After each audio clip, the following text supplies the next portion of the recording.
was decimated, and what was left of the Army after that battle, we hobbled back to Virginia. That was one of 2 times we crossed the Potomac River and went into Union territory.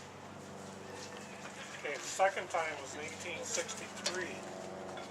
We went up into Pennsylvania. We marched up there to a lazy little town called Gettysburg, and we decided we wanted to see if we could acquire some of the territory on that side of the river. Okay, unfortunately, on July 1st, 2nd, and 3rd of 1863, the first day, my Confederate Army was able to acquire some of the land around Gettysburg, and we took them by surprise, and we pushed them up into the hillside. The second day was kind of a stalemate. Neither army took over from the other much more property. So this was getting my hopes up, and I felt pretty good about this. And on the third day, July 3rd, I made another terrible mistake. Against the advice of my general staff, I decided to attack the Union Army in the center of the line. That was a huge mistake, and once again my army was decimated, and I got so far down the dumps and felt so terrible about this that I tried to resign from the Confederate Army. However, President Davis would not allow me to resign. Okay, so we hobbled back to Virginia, and the next few years we were in defense of Richmond and Vicksburg area, and Richmond being our capital, and where Jefferson Davis had his home and office. Okay, during that year we were entrenched and protecting the 2 areas.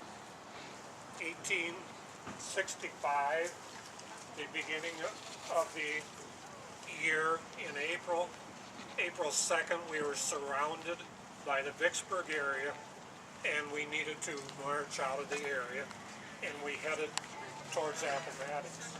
Okay, once we marched down to that area, this was on April 2nd, we arrived at about April 9th, and just before this battle, General Grant sent a note over asking if we would be interested in surrendering. Okay, I sat down with my staff officers, and we decided that we were not ready to surrender yet. Okay, so we continued. The morning of April 9th was the Battle of Appomattox, and by that time we were so far in supplies and so few men, we were starving, and once the battle was over, I decided this could not go any further, because I enjoyed my men. I did not want to see any more soldiers get killed needlessly. So I sent a note over to General Grant and said, we finally have decided that we will surrender. You pick out the place, and we'll get together and do all the paperwork, and my army will surrender. So a note came back and said that they found Wilmer McLean House at Appomattox, and that is where we gathered during the afternoon of April 9th. And we got together, did the paperwork. My army was officially surrendered. And then we said our last goodbyes, because we had known each other during the Mexican-American War. We fought together on the same side at that time. Okay, we each went our own ways back to our army and our men. I gave the farewell speech to my soldiers, and then I went back to Virginia, where my family and home was. Okay, however, the Southerners, the Confederates, they did not give up as easily as that. They felt I was a traitor. They tried to capture me and hang me as a traitor. Okay, out of the goodness of President Lincoln and General Grant, they gave me a stay and safety home. They pardoned, and I arrived home safely. Okay, about 5 years later, or towards the end of that year, I accepted a position as president of a small college in Lexington, Virginia, called Washington University, and I performed that job for almost 5 years, and then I was on, okay, I'll step out of first person, but General Lee was on the way home from a meeting. He had a severe stroke, and a couple days later he passed away at the age of 63 on October 12th. Okay, now his body is entombed at the Lee Chapel at the Washington Lee University in Lexington, and he and all of his family members are buried, entombed in the basement of the chapel. And okay, now I would like to, one other thing to, one thing I found out when I was a child from other family members, that it was kind of fate in my life, that the doctors thought my mother had passed away. So they had placed her body in a casket, took it out to the cemetery, and had a funeral. Okay, my father Henry was one of the last ones to leave the casket. As he was walking away, he heard the word Henry. Okay, so he didn't know what was going on, so he turned around and walked back by the casket, and once again he heard Henry, help me. So then he lifted up the lid of the casket, and his wife, or my mother, had not passed away. And 1 year later, I was born. Okay, one other instance of being such a good leader to his men, he believed in keeping them happy. So on April 2nd, when they began the march from Vicksburg down to the other area, one of my staff officers came up and said, General Lee, could I get the evening off? And I says, well, explain to me why you need the evening off. We're just getting ready to march out of the area. So he says, well, all my wife's family, all my family are back in Richmond, and we are supposed to get married tonight. And they're waiting on the groom to get there so we can get married.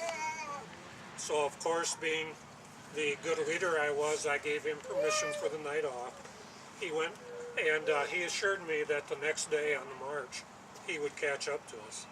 So I says, okay, take the night off, we'll see you tomorrow.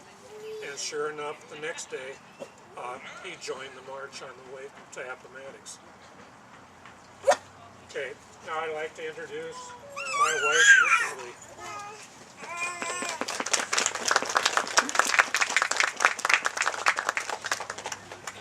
Well, I'm Mary Anna Custis Lee, and I was born on October 1st of 1807. And my father, I was the only surviving child of my father and my mother. My father's name was George Washington Hart Custis. My mother's name was Mary Lee Fitzhugh Custis. Can you hear me? I may have to talk. No, I'm sorry. My father was the grandson of Martha Custis Washington. From her first marriage to George Hart Custis. And this is Martha in this picture here. My grandfather, when he died, my father was adopted by George Washington and Martha Custis Washington. They were married. They had no children naturally. So here you see George and my father right here. He had a sister also, Peggy, but she died in late elementary age.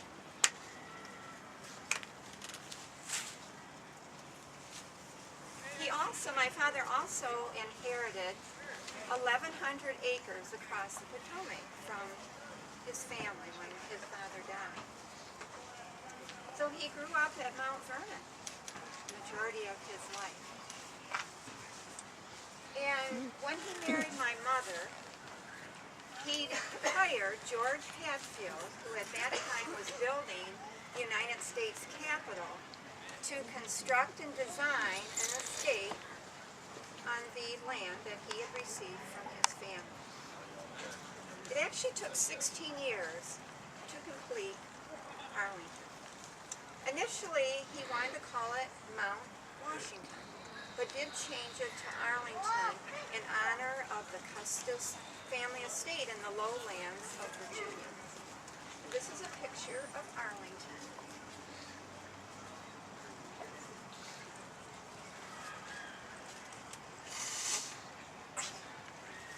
While growing up at Arlington, I learned to draw and write just like my father did. He collected a lot of George Washington memorabilia, such as portraits, personal papers, his clothing, and even the tent that his command tent that he used at Yorktown in the Revolutionary War. And we received a lot of dignitary people at Arlington because George Washington was very much of a spokesperson, and he had a lot of stories to tell. And my father wrote down all these things, and he conversed with famous people like Lafayette, Sam Houston, a lot of different people from Europe. I like to draw and paint, as I said, and watercolor and oils. I did nature scenes and portraits. I also was taught philosophy, history, Greek, Latin, and French. My mother taught me about religion and the special importance of spiritual values. She actually organized the Colonization Society, which actually believed in emancipation of the slaves at that time. And she worked with trying to relocate the freed slaves from Africa. She taught our own household slaves how to read and write, and she freed all of our household slaves, and actually convinced many of other family members and friends to do the same. Well, also I was an avid gardener. Behind, on the second floor, was my bedroom, and it overlooked my beautiful rose garden. I actually grew about 11 different kinds of roses. And actually I was born at Anfield, which was north of Arlington in Frederick County. But actually, Arlington was my home. I had many suitors while growing up in Arlington, such as Sam Houston, distant cousins, and even two of the older boys from the Lee family. But I wasn't interested in getting married. I was in my early 20s. So I was very educated, and I enjoyed being out with the public, where the values and culture then, a woman was to stay at home and do the housework, and that was not my interest. In 1830, my mother passed away, and I took over her anti-slavery work and actually helped with the welfare of the freed slaves that continued to work at our home. 4 years later, my father passed away, and I inherited 3 plantations, including Arlington, an additional 200 slaves. In my father's will, he asked that those remaining slaves be freed within 5 years. Also in 1830, my other side passed away, and that really set me back emotionally. And I would tell my deepest thoughts and my sadness to a childhood friend and a distant cousin, Robert E. Lee. And in the fall of 1830, we became engaged. But my father was against that marriage. He said the Lee family was marked with financial and sexual scandals. He didn't want any part of that in his family. So it actually took me almost a year to convince my father that Robert was a good man, and he had graduated from West Point. So on June 30th, 1831, Robert and I were married at Arlington, and that became our home.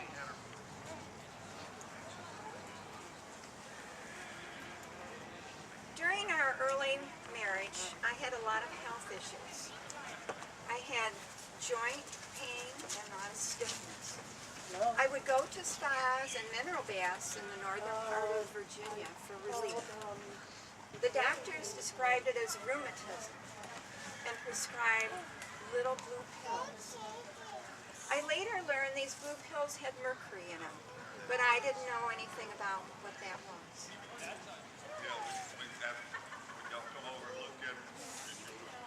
In our early marriage, there was a lot of tension between me and Robert, with his adventurous feeling of wanting to be in the Army, and my love and attachment to remain at Arlington.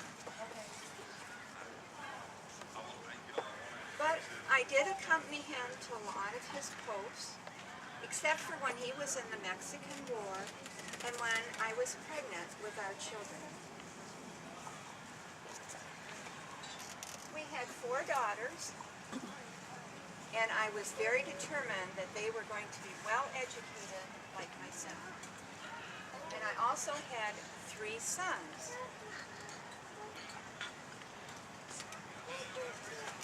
I was not the best of parents. I used to call my kids bricks, because they would get into my oil and watercolor pots and take them. Wasn't the best of housekeepers either, because I grew up with a lot of servants who did all that work. Robert used to get exasperated with me when we went to military events, because I was a plain dresser. I liked to dress up and be fancy. But he still referred to me as his little vixen. In the year 1861, there was a lot of problems with our government. A lot of states were anti-union, and it split up our family and many families. Robert and I were against slavery, and we were in hopes that Virginia would not secede, but they did. Robert struggled with his decision on who to be loyal to. I told Robert that I would support him no matter what his decision was. So in the spring of 1861, Robert took our 3 sons and he left Arlington and joined the Confederate Army. A month later, Robert sent me a letter. My dearest, war is inevitable, and there is not telling when it will burst around you. You have to move and make arrangements to go to some point of safety which you must select. The Mount Vernon plate and pictures ought to be secured. Keep quiet while you remain and in your preparations. May God keep and preserve you and have mercy on all our people. Love, Robert. That was very difficult for me. But on May 15th, I loaded up a wagon with as much things as I could from our estate and took our 4 daughters, and we traveled to many of the different plantations before reaching to Richmond, where we settled. I knew I would be able to have our family and see them more often in Richmond. Our daughters and I, we knitted socks for all the Confederate soldiers. I think I sent hundreds of socks to Robert to distribute to his men. In 1865, somebody came up to me. I was sitting on the porch, and they said, Robert surrendered. And I said, Robert is not the Confederacy. But the war was over. And I later joined Robert in Lexington, Virginia at the Washington College. There I did volunteer work, and I continued to work with the Confederate veterans. So much has changed since the war, except for my immediate family. I feel I have lost all that I've known in my youth and my beloved Arlington.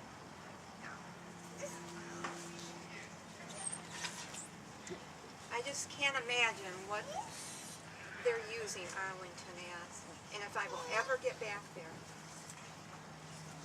I cannot die in peace unless I make one last visit. In the fall of 1873, I did make a visit. As my carriage went up to the path of Arlington, I looked out and seen the oak trees that Robert and I planted. They had really grown tall. Arlington looked a little different though. I could not get out of my carriage because I was so crippled. But I recognized a former slave, and she came up to me with a cup of water. She proceeded to tell me how the government seized Arlington and turned it into a military cemetery. Then she told me that my beloved rose garden now contains a 20-foot wide, 10-foot deep stone and masonry vault that houses over 1,800 Bull Run Union casualties. I could not believe that a government could do this to our home. As I proceeded going back home to Lexington, I was just heartbroken. I could not bear the thought of what had happened, all my memories in my home. Upon reaching Lexington, I learned that my youngest daughter had passed away. I just did not recover from all of that shock at so short of a time. In 1873, November 5th, Mariana Custis Lee passed away. She was buried at Chapel Hill with her husband and other family members in Washington College, Lexington, Virginia. Her oldest son, George Washington Lee, upon the death of his mother, filed a suit with the government, saying that Arlington had been illegally confiscated. It wasn't until 1882, by one vote of the Supreme Court Justice, that they did agree that Arlington was illegally confiscated and returned it to the Lee family at that time. However, George Washington Lee realized that nobody could live there with all these casualties and grave sites. So in 1883, he turned it over and sold it back to the government for $150,000. And it's now a military reservation.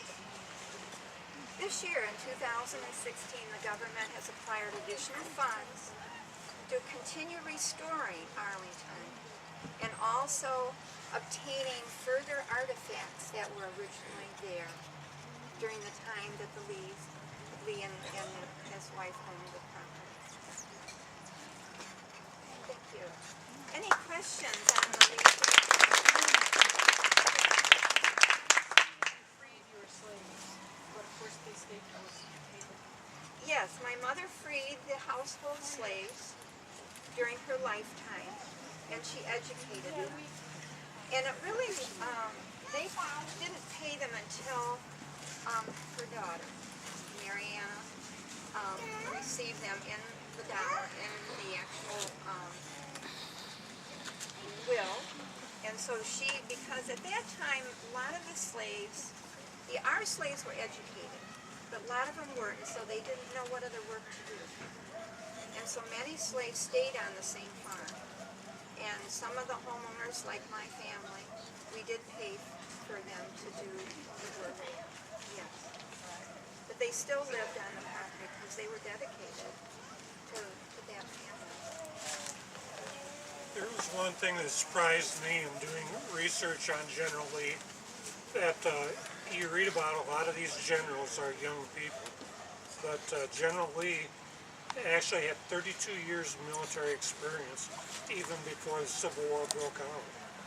So he was 54 years old when the war broke out, and at that time he was not a young person. Okay, also the uniform I'm wearing today is a replica or reproduction.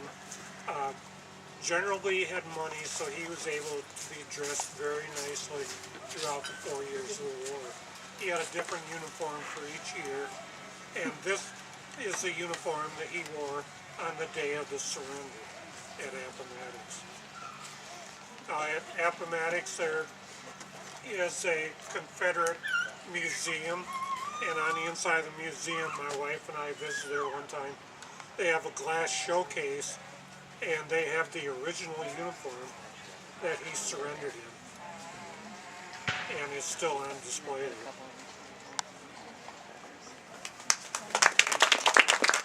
Okay, thank you very much for coming and your very good attention. That's very much appreciated, and have a good rest of the weekend. Thank you.